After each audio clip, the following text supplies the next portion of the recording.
இது தமிழக வெற்றி கழகத்துக்கு கிடைத்த வெற்றி, திமுக அரசுக்கு கிடைத்த ஒரு தோல்வி, ஒரு பின்னடைவாக தான் நான் பார்க்கிறேன். அடுத்த எலெக்ஷனுக்கு வந்து இது கண்டிப்பாக கூட்டணியாக மாறும் அப்படின்ற மாதிரி முதல்ல புரிஞ்சுங்க, விஜய் வந்து சீமான் கிடையாது. மற்ற கட்சிகளிடம் விலை போவதற்கு அவர் அப்படிப்பட்ட ஆள்லாம் கிடையாது. சீமான் விலை போயிட்டார் அப்படின்னு அதில் எந்த சிபிஐ வந்து பாஜகவுடைய கைப்பாவை அப்படின்னு சொல்லிட்டு விஜய் அவர்களே ஒரு மேடையில் பேசின ஒரு வீடியோவும் இப்போ வைரல். சிபிஐ பார்த்தீங்கன்னா பெரிய ஒரு உத்தமமான துறையெல்லாம் கிடையாது.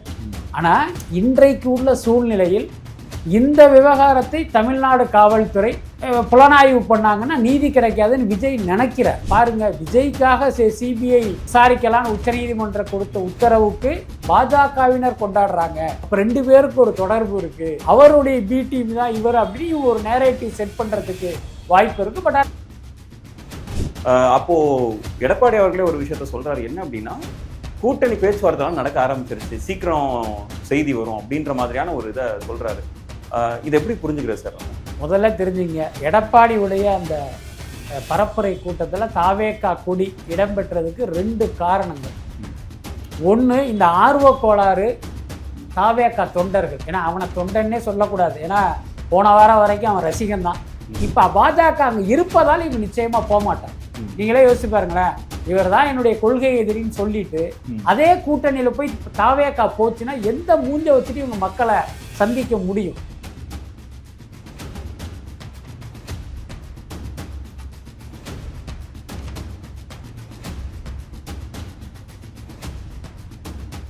ஆச்சி அதிரசமா விடுங்க, கையில தட்டி சூடான எண்ணெயில பொரிச்சா அதிரசம் ரெடி.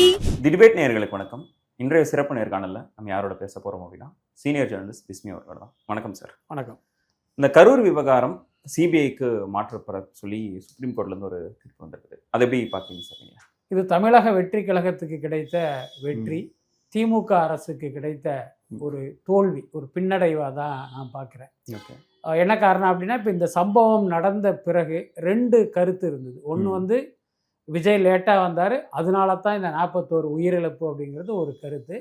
இன்னொரு பக்கம் பார்த்தீங்கன்னா, இல்லை அது திமுக அரசினுடைய நிர்வாக தோல்வி, முக்கியமாக கரூர் மாவட்ட காவல்துறை அந்த கூட்டத்தை சரியாக கையாளலை, அதனால தான் இந்த உயிரிழப்பு அப்படிங்கிற மாதிரியான ஒரு கருத்தும் இருந்தது. அதே நேரம் நீங்கள் சமூக ஊடகங்கள் உள்ளே போய் பார்த்தீங்க அப்படின்னா, இப்போ திமுக சார்பு ஊடகங்களும் திமுகவுடைய இணைய கூலிப்படைகளும் அதுக்கப்புறம் அரசியல் விமர்சகர்கள் என்ற போர்வையில் இயங்குகிற திமுக ஆதரவாளர்களும் விஜயை வந்து குற்றவாளி கூண்டில் நிறுத்தினாங்க. அது வந்து விஜய்க்கு வந்து ஒரு மிகப்பெரிய நெருக்கடியையும் ஒரு சிக்கலையும் ஏற்படுத்தினதுங்கிறது யாருமே மறுக்க முடியாது. என்ன காரணம்னா, இவர் தேர்தல் களத்துக்கு போனால் 41 பேரை கொண்டுட்டு வந்து நிற்கிறான் பாருங்கன்னு ஒத்த வார்த்தையில் விஜயை வந்து மொத்தமாக காலி பண்ணுறதுக்கு வாய்ப்பு இருக்குது.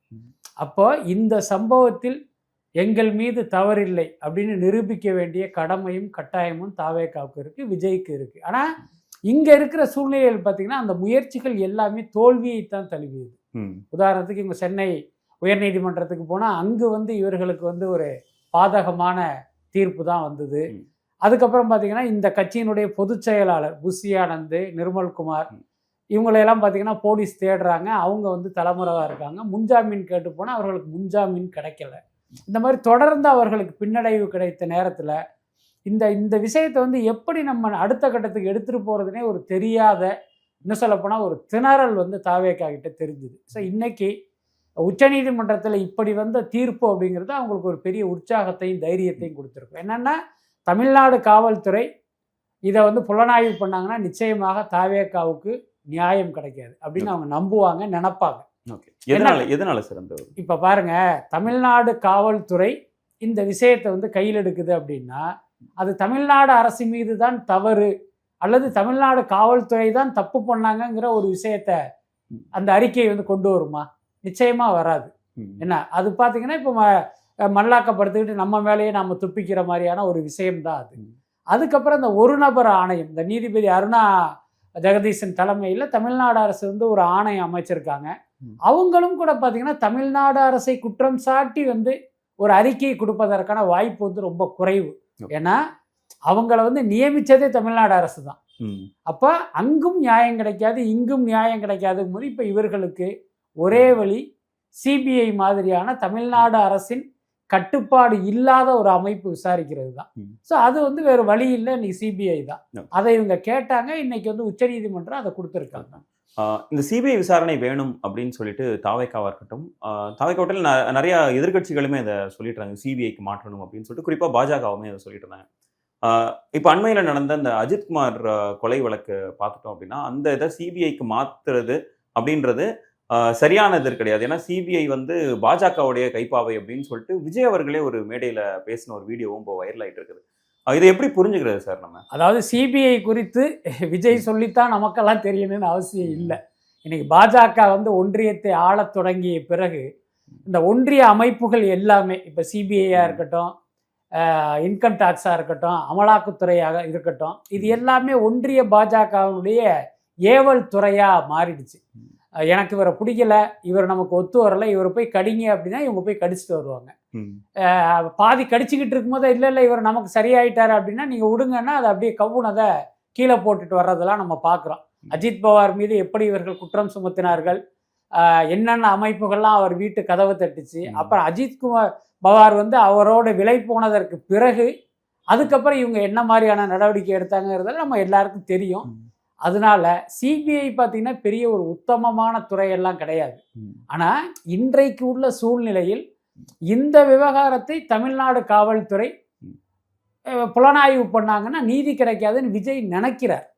அவங்களுக்கு வேற வழியே இல்லை. இப்படி யோசிச்சு பாருங்க, இந்த கரூர் விவகாரத்தை தமிழ்நாடு போலீஸ் விசாரிக்க வேணாம், பாண்டிச்சேரி போலீஸ் விசாரிக்கட்டும், ஆந்திரா போலீஸ் விசாரிக்கட்டும்னு கேட்கறது ரொம்ப அபத்தமாக இருக்கும். அப்போ அவங்க என்ன நினைக்கிறாங்கன்னா, சிபிஐ மாதிரியான ஒரு அமைப்பு பண்ணும்போது அது விரைவாகவும் நடக்கும், நமக்கு வந்து ஓரளவுக்கு ஒரு சாதகமான ஒரு முடிவை கொடுக்கும்னு விஜய் நினைச்சிருக்கலாம். அதுக்கடுத்து விஜய் என்ன நோக்கத்தில் அதை கேட்டாரோ தெரியாது. ஆனால் இதில் வந்து ஒரு நியாயம் வெளிப்படணும் அப்படின்னு ஒரு உச்ச நீதிமன்றத்தினுடைய அந்த நீதிபதிகளுடைய அந்த கவலையும் அக்கறையும் அந்த தீர்ப்பில் தெரிஞ்சுது. இப்போ நார்மலாக சரி ஏதோ கேட்டாங்க, ஓகே சிபிஐ விசாரிக்கட்டும் அப்படின்னு ஃபைலை க்ளோஸ் பண்ணாமல் இந்த விசாரணை சரியாக செயல்படுதான்னு கண்காணிக்கிறதுக்கு ஒரு அமைப்பை ஒரு 3 பேரை போட்டாங்க பாருங்க. அது வந்து உண்மையிலே ஒரு மிகப்பெரிய விஷயம். அதெல்லாம் ஒவ்வொரு மாதமும் நீங்கள் இந்த ரிப்போர்ட் சப்மிட் பண்ணணும் அப்படிங்கிறதெல்லாம் இப்போ சிபிஐயே வழி தவறி போகக்கூடாது அப்படிங்கிற ஒரு அக்கறையின் வெளிப்பாடாக தான் நான் பார்க்குறேன். சிபிஐ விசாரணை நடக்கணும் அப்படின்னு சொல்லிட்டு தீர்ப்பு வந்ததும் பாஜக தரப்புல இருந்து ஒரு பல கொண்டாட்டங்களை பார்க்க முடியுது. இது வந்து நியாயமானது, இதுக்கப்புறம் திமுகவுடைய சதிகள்லாம் வெளிப்படும் அப்படின்ற மாதிரியான சில ஸ்டேட்மெண்ட்ஸும் பாஜக தரப்புல இருந்து வர்றதை பார்க்க முடியுது. இது எப்படி நம்ம புரிஞ்சுக்கிறது சார்? நல்லா புரிஞ்சுங்க. சிபிஐ விசாரணை வேணும்னு கேட்டதுல பாஜகவினரும் அடக்கம். அப்போ இந்த கொண்டாட்டத்தினுடைய பின்னணி நாம் கேட்டது, நாம் விரும்பியது நடந்துருச்சு அப்படிங்கிறது ஒரு காரணமா இருக்கும். இன்னொன்று என்னன்னா, இப்போ சிபிஐ விசாரிக்கணும் அப்படிங்கிற உச்ச நீதிமன்ற தீர்ப்பு திமுகவுக்கு நெருக்கடியை கொடுக்கும். இப்போ நம்முடைய அரசியல் எதிரி திமுகவை சிக்கலில் மாட்ட வைக்கலாம் அப்படிங்கிற அந்த விஷயமும் சேர்ந்து தான் அவங்கள கொண்டாட்டத்துக்கு தள்ளியிருக்கு. ஆனால் இதை எப்படி இதனை மடைமாற்றுவாங்க அப்படின்னா, இங்கே பாருங்கள், விஜய்க்காக சிபிஐ விசாரிக்கலான்னு உச்சநீதிமன்றம் கொடுத்த உத்தரவுக்கு பாஜகவினர் கொண்டாடுறாங்க. அப்ப 2 பேருக்கு ஒரு தொடர்பு இருக்கு, அவருடைய பி டீம் தான் இவர் அப்படின்னு ஒரு நேரேட்டிவ் செட் பண்றதுக்கு வாய்ப்பு இருக்கு. பட் ஆனா நம்மை போன்றவர்கள் அப்படி பார்க்கணுங்கிற அவசியம் இல்லை. என்னன்னா, இப்ப தாவேகாவுக்கும் எதிரி திமுக தான், பாஜகவுடைய எதிரியும் திமுக தான். அதனால அந்த எதிரிக்கு ஏற்பட்ட பின்னடைவை நினைத்து பாஜகவினர் கொண்டாட்ட மனநிலையில இருக்காங்க. அது அப்படித்தான் நம்ம புரிஞ்சுக்கணும். அதாவது தாவேகா இந்த ஒரு கோரிக்கையை வைக்கிறாங்க, தாவேகா தரப்புல இருந்தும் மற்ற சில கட்சிகளுமே இந்த ஒரு கோரிக்கை வைக்கிறாங்க, சிபிஐ விசாரணை தேவை அப்படின்ட்டு. இது நிறைவேறினதுனால இப்போ ஒரு விமர்சனமும் வர ஆரம்பிக்குது. குறிப்பா என்ன அப்படின்னா, விஜய் அவர்கள் பாஜக கிட்ட வெளில போயிட்டாரு, இதுக்கு அடுத்த எலெக்ஷனுக்கு வந்து இது கண்டிப்பா கூட்டணியா மாறும் அப்படின்ற மாதிரி சொல்றாங்க. இது கூட்டணி கணக்கு தான் இந்த ஒரு தீர்ப்பு அப்படின்ற ஒரு விமர்சனம் இருக்கு. எப்படி பாக்குறீங்க சார்? முதல்ல புரிஞ்சுங்க, விஜய் வந்து சீமான் கிடையாது. மற்ற கட்சிகளிடம் விலை போவதற்கு அவர் அப்படிப்பட்ட ஆள்லாம் கிடையாது. சீமான் விலை போயிட்டார் அப்படின்னு அதுல எந்த சந்தேகமும் இல்லை. சீமானுடைய சமீபத்திய நடவடிக்கைகள்லாம் நமக்கு அப்படித்தான் உணர்த்துகின்றன. விஜயை பொறுத்த வரைக்கும் அவர் கட்சி தொடங்கும் போதே தன்னுடைய முதல் மாநாட்டிலேயே இவங்க எங்களுடைய கொள்கை எதிரி அப்படின்னு வந்து பாஜகவை ஒரு இடத்துல வச்சிருக்காரு. அதனால எந்த காலத்திலும் விஜய் வந்து பாஜகவோடு சமரசம் செய்து கொள்ள மாட்டார். இந்த உத்தரவாதத்தை விஜய் தர மறந்தாலும் நான் சொல்றேன், நிச்சயமாக அப்படி ஒரு விஷயம் அப்படி ஒன்று நடந்துச்சுன்னா அடுத்த நாள்லேருந்து தாவேகாங்கிற கட்சிக்கு தமிழ்நாட்டில் இடமே இல்லை. ஏன்னா அதனுடைய அழிவு தொடங்கி விட்டதாக தான் அர்த்தம். ம். இப்போ திமுகவை வந்து இவங்க அரசியல் எதிரியாக வந்து அடையாளப்படுத்தியிருக்காங்க. இது கூட எதிர்காலத்தில் மாறுவதற்கு வாய்ப்பு இருக்குது. இப்போ உதாரணத்துக்கு பார்த்தீங்கன்னா 2026 தேர்தலில் அதிமுக பாஜக கூட்டணி ஜெயிச்சு ஆட்சியில் உட்காந்துட்டாங்கன்னு வச்சுங்க ஒரு பேச்சுக்கு. 2031 திமுகவும் தாவேகாவும் கூட்டணி அமைத்து அந்த தேர்தலை அவங்க சந்திப்பாங்க. என்னன்னா இந்த கொடுங்கோல் ஆட்சியை வந்து நம்ம அகற்றணும், அதனால நாங்கள் 2 பேரும் இணைந்து பணியாற்றுகிறோம்னு கூட அவங்க சொல்றதுக்கு வாய்ப்பு இருக்கு. காலம் அப்படி கூட கொண்டு போய் நிறுத்தும். ஆனால் பாஜகவை வந்து கொள்கை எதிரியா இவர் சொல்றாரு. இன்னொன்று பார்த்தீங்கன்னா விஜயனுடைய முதல் அறிக்கையிலேயே அந்த பிளவுவாத சக்திகளுக்கு எதிராகங்கிற வார்த்தையெல்லாம் பயன்படுத்தியிருப்பார். இந்தியாவை பொறுத்தவரை பிளவுவாத சக்திங்கிறது பாஜக, தமிழ்நாட்டை பொறுத்த வரைக்கும் பிளவுவாத சக்திங்கிறது பாமக. புரியுதா இல்லையா? அதனால எனக்கு தெரிஞ்சு நிச்சயமாக பாஜகவோடு எந்த காலத்திலும் விஜய் வந்து சமரசம் பண்ணிக்க மாட்டார், கூட்டணி வைக்க மாட்டார். இதுதான் உண்மை.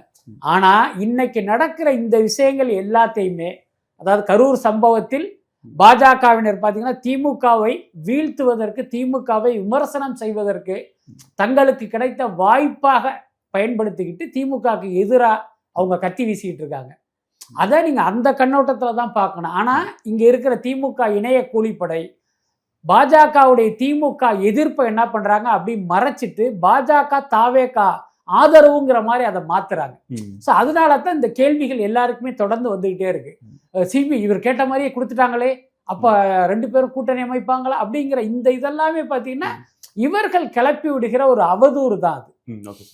இப்போ பார்த்தீங்கன்னா அண்மையில் நடந்த சில பரப்புரைகளெல்லாம் பார்த்தோம் அப்படின்னா எடப்பாடி பழனிசாமி அவர்கள் பங்கேற்கிறதுல தாவேக்காவோட கொடியை நம்மளால் பார்க்க முடியுது. முதல்ல 4-5 கொடி இருந்தது, அதுக்கப்புறம் 10-20 மாறிச்சு, இப்போ 30-40 கொடி கூட நம்மளால் பார்க்க முடியுது.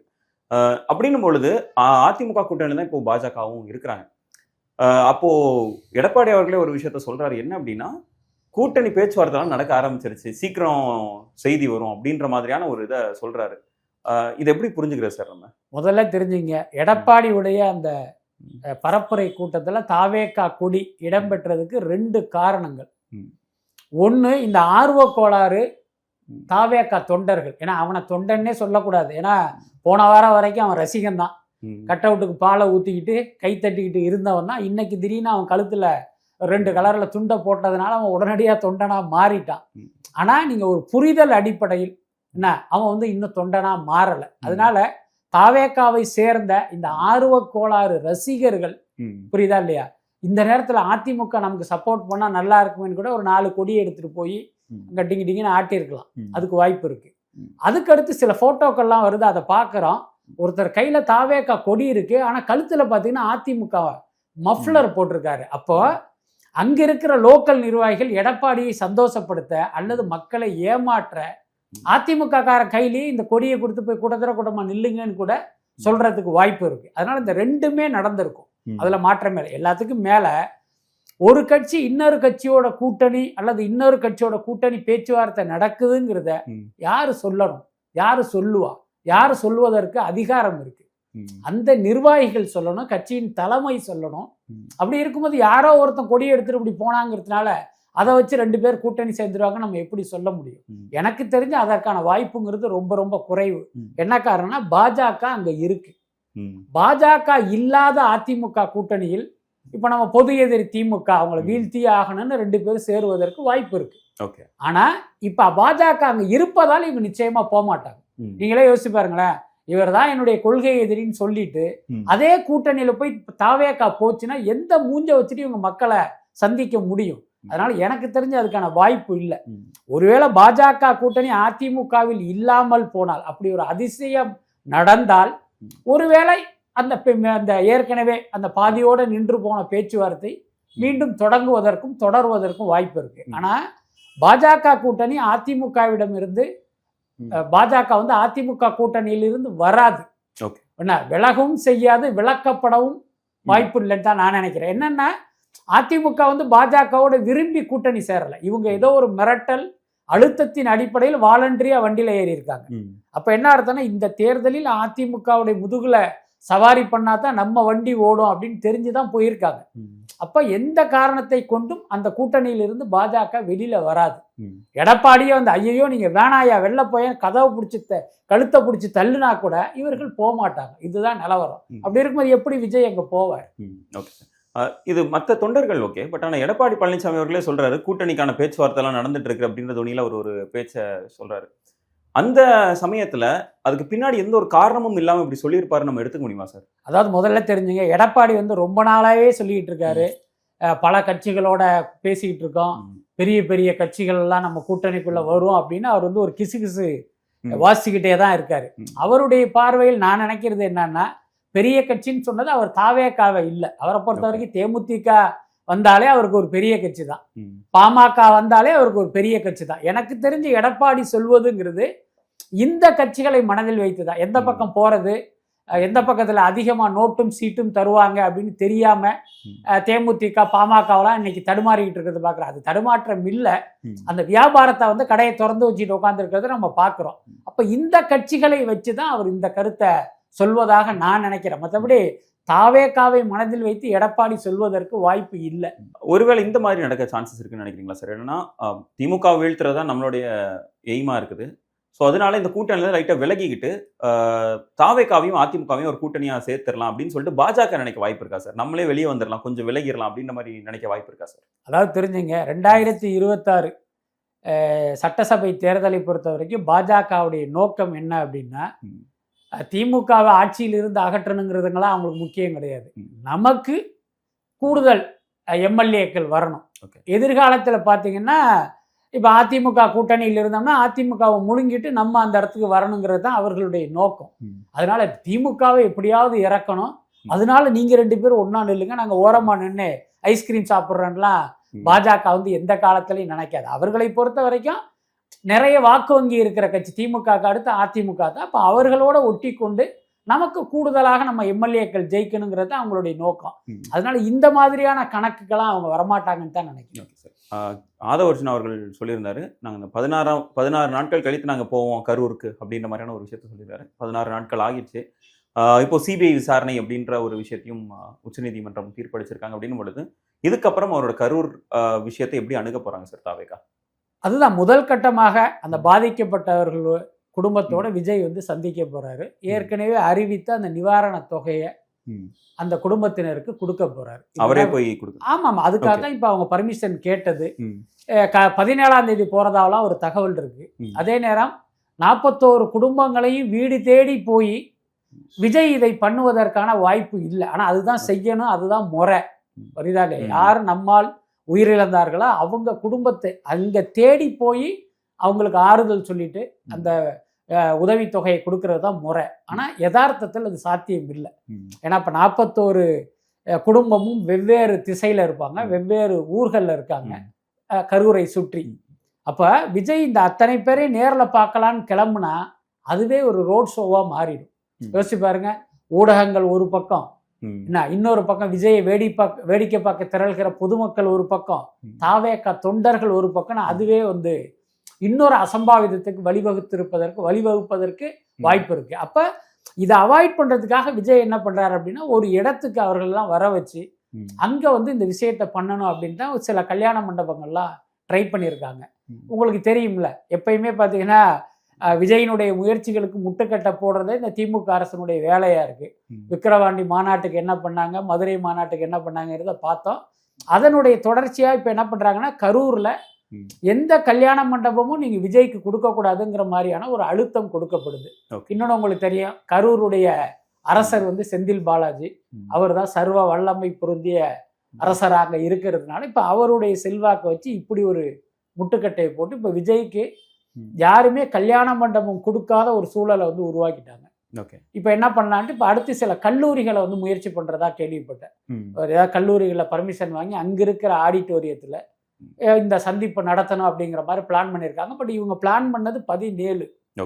அதுக்குள்ள இவர்களுக்கு இடத்துக்கான அனுமதி கிடைச்சி, காவல்துறையினுடைய அனுமதி கிடைச்சா கண்டிப்பா அந்த தேதியில அவங்க பண்ணுவாங்க. அதை தொடர்ந்து இவங்க வந்து அடுத்த கட்டத்தை நோக்கி நகருவாங்க. இப்போ ஒருவேளை 17ஆம் தேதி உங்களுக்கு கிடைக்கல அப்படின்னா தீபாவளி கழித்து தான் இவர் கரூர் போவதற்கு வாய்ப்பு இருக்கு. ஓகே. பவன் கல்யாண் அவர்கள் வந்து ரீசெண்டா ஒரு ஸ்டேட்மெண்ட் சொல்றாங்க, விஜய் அவர்கிட்ட சொல்லி முதல் தேர்தலை தனித்து சந்திக்காதீங்க அப்படின்ற மாதிரியான ஒரு அட்வைஸ் மாதிரி அவர் சொல்றாரு. பவன் கல்யாண் பார்த்துட்டோம் அப்படின்னா ஒரு பிஜேபியோட தான் கூட்டணியில இருக்கிற ஒரு ஆள் அப்படின்னும் பொழுது இதுக்கு பின்னாடி எதுவும் ஒரு காரணம் இருக்குன்னு பார்க்கலாமா சார்? இல்லை அது ரெண்டு விஷயம். ம். ஒன்று அவர் பாஜக கூட்டணியில் இருப்பதால் ம். இப்போ சாத்தான் வேதம் ஓதுறதுக்கு சமமாக இவர் விஜய்க்கு அட்வைஸ் பண்ணுறதை நம்ம எடுத்துக்கலாம். ம். அதே நேரம் அதில் இன்னொரு ஆஸ்பெக்ட் என்ன அப்படின்னா, விஜய் போலவே அவரும் வந்து சினிமாவிலிருந்து அரசியலுக்கு வந்தவர். அவர் 2 மாதிரி தேர்தல் அணுகியிருக்கார். ஒன்று தனித்து நின்று டெபாசிட் போனதும் நடந்திருக்கு, ம். கூட்டணி வைத்து துணை முதல்வர் ஆகிற அளவுக்கு ஒரு வெற்றி கிடைத்தது நடந்திருக்கு. ஸோ அப்போ தனக்கு நேர்ந்த இந்த அனுபவத்தின் அடிப்படையில் ம். விஜய் வந்து அவருக்கு ஏதோ ஒரு வகையில் அறிமுகமாகவோ நண்பராகவோ இருப்பதற்கு வாய்ப்பு இருக்குது. அப்படி இல்லைன்னா ஒரு கோஸ்டாருங்கிற அடிப்படையில் அவருக்கு அட்வைஸ் பண்ணதாக கூட நம்ம எடுத்துக்கலாம். நான் தனித்து நின்னேன், டெபாசிட் போயிடுச்சு, ம். கூட்டணி போட்டு வந்தேன், துணை முதல்வர் ஆகிட்டேன், ஸோ அந்த ரூட்டில் நீங்களும் போங்க அப்படின்னு அவருக்கு ஒரு அட்வைஸ் கொடுக்குறாரு. ஆனா அதுக்கு பின்னாடி இருந்தா ஒரு கேள்வி வரதானே சார் செய்யும். இல்லை, இதுக்கு பின்னால் வந்து ஒரு கணக்கு இருக்குது. என்ன அப்படின்னா, இப்போ இவர் சொல்கிற அட்வைஸு கூட்டணி போட்டு போனால் உங்களுக்கு வெற்றி கிடைக்குங்கிறத விஜய் எடுத்துக்கிறதா வச்சுக்குவோம். ம். யாரு கூட கூட்டணி போடுறது? திமுக கூடயும் போட முடியாது. அப்போ அடுத்து இருக்கிற அணி அது அதிமுக. அப்போ மறைமுகமாக நீங்கள் அதிமுகவோட போங்க அப்படிங்கிறதாவும் நம்ம எடுத்துக்கலாம். Okay sir, thank you so much sir. உங்களோட நேரத்தை செலவிட்டு நிறைய விஷயம் பகிர்ந்துட்டீங்க. ரொம்ப ரொம்ப நன்றி. தேங்க்யூ. நன்றி.